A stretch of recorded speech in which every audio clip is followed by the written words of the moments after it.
قرآن مجید میں اللہ تعالیٰ نے جگہوں پر، بہت ساری جگہوں پر والدین کے ساتھ حسن سلوک کا حکم دیا ہے، مگر 4 جگہیں ایسی ہیں کہ اللہ نے اپنی اطاعت، اپنی عبادت کے ساتھ متصل ملا کر والدین کا حسن سلوک کا حکم فرمایا ہے کہ میری عبادت کرو اور والدین کے ساتھ حسن سلوک کرو۔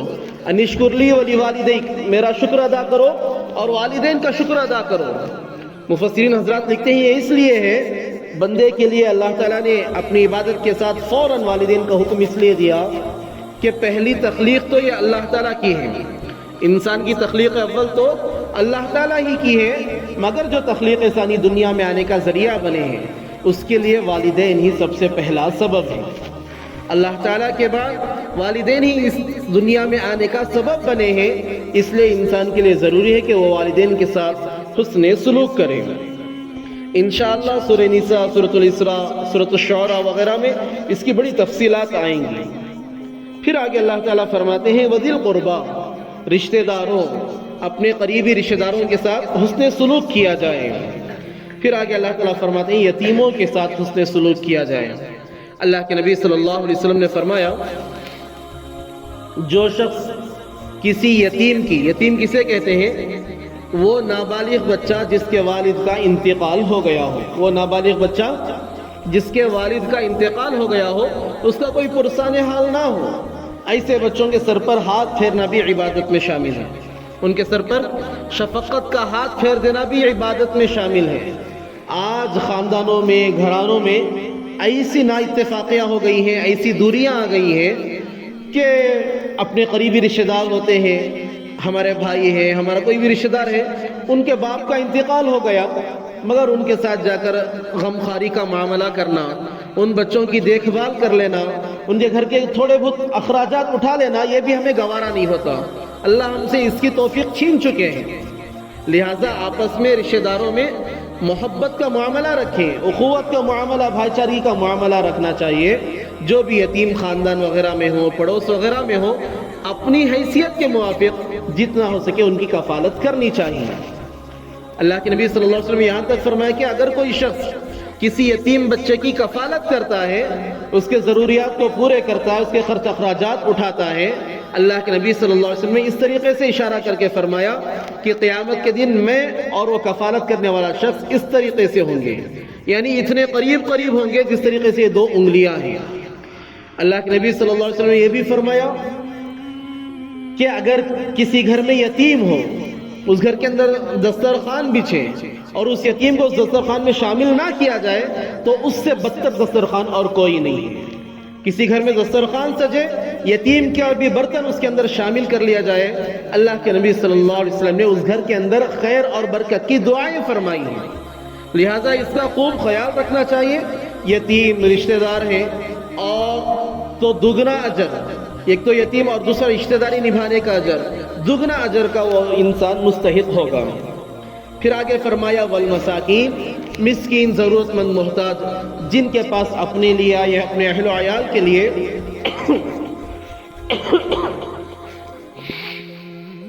اپنے لیے یا اپنے اہل و عیال کے لیے کوئی خرچہ نہ ہو، کھانے پلانے کے لیے کوئی پیسہ نہ ہو، ان کی ضرورتوں کو پورا کرنے کا بھی اللہ تعالیٰ نے ان سے عہد و میثاق لیا۔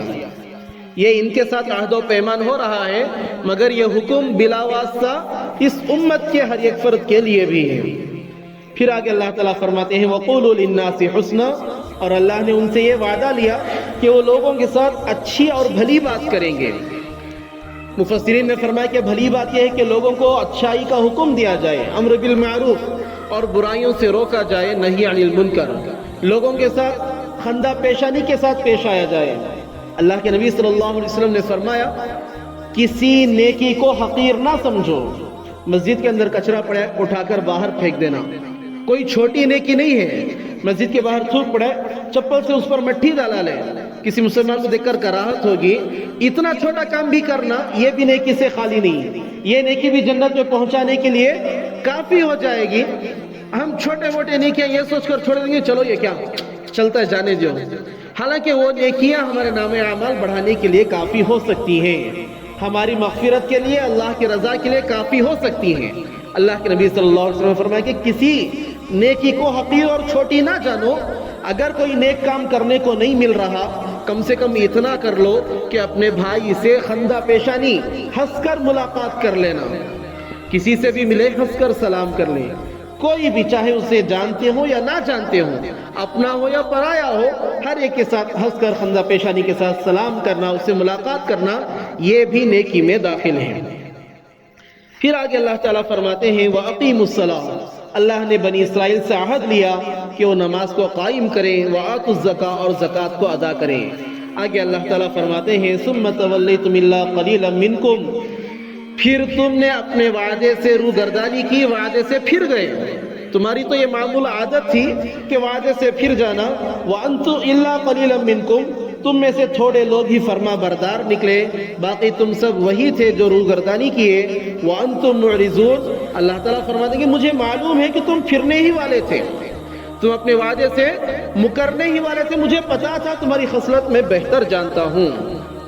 پھر آگے فرماتے ہیں وَإِذْ أَخَذْنَا مِيثَاقَكُمْ لَا تَسْفِكُونَ دِمَاءَكُمْ, اللہ تعالیٰ فرماتے ہیں یاد کرو اس وعدے کو جو تم نے ہم سے کیا تھا, اور ہم نے یہ وعدہ لیا تھا کہ تم آپس میں ایک دوسرے سے خون ریزی نہیں کرو گے, ایک دوسرے کا خون نہیں بہاؤ گے. وَلَا تُخْرِجُونَ أَنفُسَكُمْ مِنْ دِيَارِكُمْ, اور اپنے میں سے بعض لوگوں کو ان کے گھروں سے جلا وطن نہیں کرو گے, باہر نہیں بھگاؤ گے. ثُمَّ أَقْرَرْتُمْ, تم نے اس بات کا اقرار کیا. وَأَنْتُمْ تَشْهَدُونَ, تم اس بات کے خود گواہ بھی ہو. ثُمَّ أَنْتُمْ هَؤُلَاء, پھر تم تو وہی لوگ ہو, تَقْتُلُونَ أَنفُسَكُمْ, کہ تم نے اپنے میں سے بعضوں کو قتل کیا. وَتُخْرِجُونَ فَرِيقًا مِّنْكُمْ مِنْ دِيَارِهِمْ, اور اپنے سے ایک فریق, ایک جماعت کو تم نے ان کے گھروں سے نکال باہر بھگایا. تَظَاهَرُونَ عَلَيْهِمْ بِالْإِثْمِ وَالْعُدْوَانِ, اور تم ان بھائیوں کے مقابلے میں, ان بھائیوں کے خلاف, آپس میں بھائیوں کے خلاف گناہ اور ظلم و زیادتی کے ساتھ ایک دوسرے کی معاونت اور مدد کرتے تھے. وَإِن يَأْتُوكُمْ أُسَارَىٰ تُفَادُوهُمْ, اور جب وہ قیدی بن کر آتے تو تم ان کے لیے فدیہ دیتے تھے. یہ مکمل ایک واقعہ ہے, ایک واقعے کہ اللہ تعالیٰ یہاں پر سانچہ کھینچ رہے ہیں. وہ اس طریقے سے ہے, حضرت موسیٰ علیہ السلام جب نبی تھے, زندگی گزر رہی تھی بنی اسرائیل کے, حضرت موسیٰ علیہ السلام, حضرت ہارون علیہ السلام دونوں پردہ فرما گئے ہیں. اس کے بعد اللہ رب العزت نے حضرت موسیٰ علیہ السلام کے ایک ساتھی حضرت یوشع بن نون علیہ السلام کو نبی بنایا. ان کی حمایت میں کام یہ ہوا کہ اللہ تعالیٰ نے جہاد کا حکم دیا, وہ لوگ آگے بڑھے, انہوں نے جہاد کیا. بیت المقدس جہاں پر اب موجود ہے فلسطین, انہوں نے اس کو فتح کیا, اور پھر آگے اللہ رب العزت کے حکم کے مطابق وہ عمل کرتے رہے, اور اللہ تعالیٰ نے بہت سارا علاقہ ان کے قبضے میں دے دیا, ان کی قدرت میں دے دیا. بہت سارا علاقہ انہوں نے فتح کر لیا. اب علاقہ فتح کرنے کے بعد ہونا یہ چاہیے تھا کہ وہ تمام لوگ مل کر ایک حکومت قائم کرتے ہیں, مرکزی حکومت ہوتی ہے. مگر جیسا کہ آپ کے علم میں ہے کہ بنی اسرائیل میں 12 قبیلے تھے, ان لوگوں نے آپس میں یہ طے کر لیا کہ 12 حکومتیں قائم ہوں گی. اب 12 حکومتیں قائم ہوں گی تو ظاہر بات ہے کہ لڑائی جھگڑا ہونا تو ظاہر سی بات ہے. ایک گھر کے اندر 2 لوگوں کی حکومت قائم نہیں ہو سکتی, ظاہر بات. لہذا 12 حکومتیں تھیں. کبھی یہ ان کے خلاف جاتے کہ تاکہ وہ زمین بھی ہڑپ لیں, اس زمین پر بھی اپنا قبضہ ہو جائے, کبھی وہ ان کے پاس آتے ہیں. یہ ایک دوسرے آپس میں, حالانکہ یہودی تھے, سارے 12 قبیلے یہودی ہیں, مگر ایک دوسرے کے ساتھ جنگ و جدال کر کر ایک دوسرے کا خون بہا رہے ہیں. اور پھر یہاں فرمایا مفسرین نے کہ آگے یہ ہوتا کہ اگر کوئی ان میں سے کوئی گناہ کر لیتا, زنا کر لیتا ہے, کوئی اور کام کر لیتا, تو اس کو جلاوطن کر دیتے, اپنے شہر سے نکال کر باہر کر دیتے. دوسری قوم یا دوسرے قبیلے کے لوگ اس کو قیدی بنا لیتے اور غلام بنا لیتے. اللہ تعالیٰ نے وعدہ لیا تھا کہ قتال نہیں کریں گے, ایک دوسرے سے خون ریزی نہیں کریں گے. دوسرا حکم دیا تھا کہ ایک دوسرے کو ایک شہر سے جلا وطن نہیں کریں گے. پھر تیسرا حکم اللہ رب العزت نے یہ دیا تھا کہ اگر کوئی تمہارے قیدی ہو جائے تو تم انہیں قید سے آزاد کراؤ گے.